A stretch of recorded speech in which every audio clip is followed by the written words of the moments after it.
Galvanic സെല്ലും displacement റിയാക്ഷനും public എക്സാമിന് പക്ക sure ക്വസ്റ്റ്യനാണ്. സാറേ ഗാൽവാനിക് സെൽ ഏതാ ചോദിക്കുക? അത് ഞാൻ രാത്രി 7:30 പറഞ്ഞു തരാം. എങ്കിലും ഒരു സാധ്യതയുള്ള ഒരു ചോദ്യം എന്ന് പറയുന്നത്, നിങ്ങൾക്ക് ഇതുപോലെ റോഡുകൾ തന്നുകൊണ്ട് എത്ര ഗാൽവാനിക് സെല്ലുകൾ ഉണ്ടാക്കാൻ കഴിയും, കൂടാതെ ആ തന്നിരിക്കുന്ന ഗാൽവാനിക് സെല്ലുകളിൽ ഏറ്റവും വോൾട്ടേജ് കൂടുതൽ ഏതാണ്? ഈ ഒരു ചോദ്യം നിങ്ങളുടെ പബ്ലിക് എക്സാമിൻ്റെ ക്വസ്റ്റ്യൻ പേപ്പറിൽ നിങ്ങൾക്ക് എക്സ്പെക്റ്റ് ചെയ്യാം. ഓക്കെ, സോ ഈ ഒരു ചോദ്യം സെറ്റ് SCRTയുടെ സെറ്റ് എയിലുള്ള ചോദ്യമാണ്. അതേ ചോദ്യം തന്നെ ആവർത്തിക്കാനുള്ള സാധ്യതയും വളരെ കൂടുതലാണ്. ഇനി ഇതേ ഗാൽവാനിക് സെല്ല് വേണമെങ്കിൽ എനിക്ക് തോന്നുന്നു നിങ്ങളോട് ചോദിക്കാൻ സാധ്യതയുള്ളത് സിങ്കിൻ്റെയും കോപ്പറിൻ്റെയും ഡാനിയൽ സെല്ലായിരിക്കും ചോദിക്കാൻ ഏറ്റവും കൂടുതൽ സാധ്യത. അതിൻ്റെ റിയാക്ഷൻസ് കൂടി ഒന്ന് പഠിച്ചു വെക്കുക കേട്ടോ.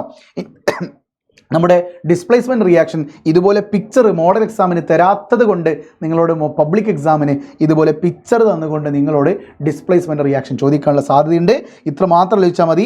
താഴ്ത്തി വെക്കുന്ന റോഡിന് ശക്തി കൂടുതലാണെങ്കിൽ മാത്രമേ അവിടെ ആദേശ രാസപ്രവർത്തനം നടക്കുകയുള്ളൂ. ഇതുപോലുള്ള കൂടുതൽ ചോദ്യങ്ങൾ, പക്ക പ്രഡിക്ഷൻ ചോദ്യങ്ങൾ ഇന്ന് രാത്രി 7:30 വരുന്നുണ്ട്. വരാൻ മറക്കല്ലേ.